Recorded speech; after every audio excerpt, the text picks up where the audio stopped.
There are places in the land of Egypt where the light of the sun has not touched for over 4,000 years. These are chambers carved not for the living, but for those who demanded eternity through the sheer force of words. Deep within the ruin of a structure once called the Black Pyramid, a silence heavier than granite presses against the walls. They are not gentle prayers whispered in humble supplication to distant gods.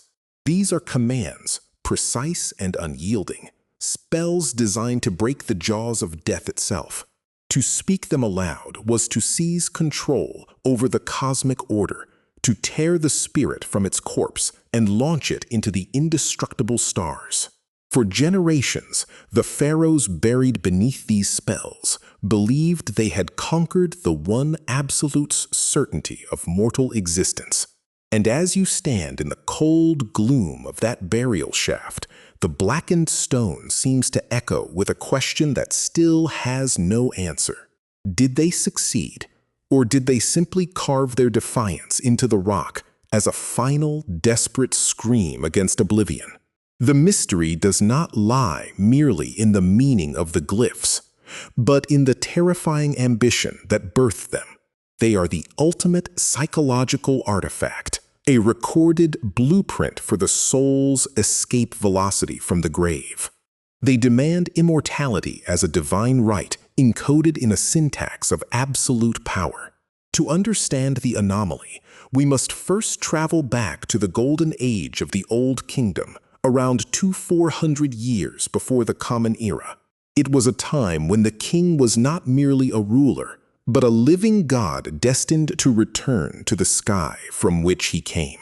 The earliest versions of these spells were chiseled into the subterranean chambers of the Pyramid of Unas at Saqqara, glowing blue under the torchlight.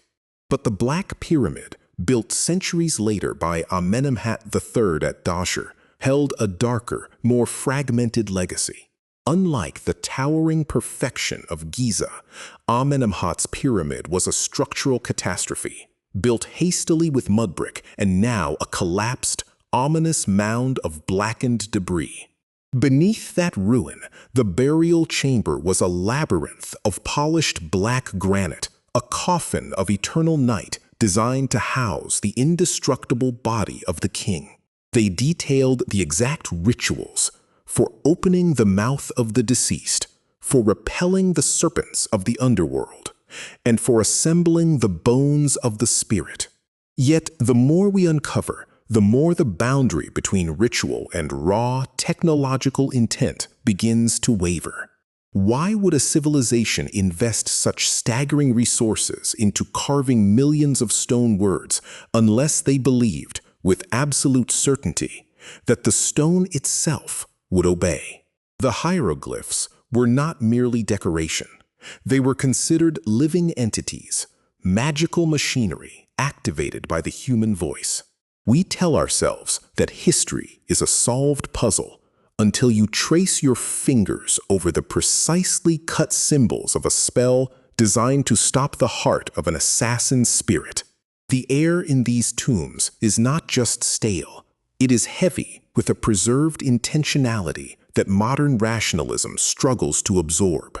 For every spell directing the soul to Orion, there is a parallel spell threatening the gods themselves with chaos if the resurrection fails. This is not the language of faith. It is the language of coercion, a technological manual for navigating the biology of eternity. Death was merely the sunset. The spells were the navigation charts for the midnight voyage toward the sunrise of rebirth. The narrow shafts and black granite chambers of the Black Pyramid might have been tuned to specific resonant frequencies. Perhaps the human voice, chanting these precise vowel-heavy spells, could alter the consciousness of the listener or even manipulate physical matter. In this view, the resurrection was not a metaphor. It was a mechanical process where sound was the energy source to separate the subtle body from the decaying flesh. A darker hypothesis suggests the words functioned as a trap, not a liberation. This would transform the pyramid from a tomb into a battery, a prison of conscious energy feeding on the rituals left by the living. Yet, the stark reality of the Black Pyramid today is one of catastrophic failure and broken stone. Where is the intact body of Amenemhat III? Where is the successful god-king walking among the stars? His pyramid crumbled into a dark, muddy mountain of clay, and his quartzite sarcophagus, once intended to float the soul to the heavens, lies empty. This singular failure points to a dead end. Either the mechanics of the spells were corrupted by the structural collapse, or the knowledge was already dying by the time the ink dried. They chart a geography of the unseen, lakes of fire, iron gates, and the terrifying devourer of souls who waits to erase the unworthy. The scientific community remains baffled by the sheer precision of the fear. This is not a vague hell, but a mapped obstacle course. It forces us to ask whether the ancient sages had access to a map of the collective unconscious that we have lost in our age of data. The shadows on the black granite seem to shift the longer you look, as if the stone itself is still trying to release the spell it holds. This brings us to the human heart of the obsession, the men and women who have spent their lives buried in the dust of Dashur. Early explorers who crawled into the flooded chambers of the Black Pyramid described a suffocating dread, a palpable resistance in the air that drained their lamps and their courage. They were not just entering a muddy hole. They were breaching a perimeter of silence that had been ritually sealed by priests who believed thought could kill. There is a unique psychological toll in dedicating a lifetime to reconstructing a spell intended to defeat death, only to realize you are aging every day you work on it. One Egyptologist, after years of compiling the fragmented spells of the Black Pyramid, noted that he began to dream in hieroglyphs, his sleep invaded by a language not meant for the living.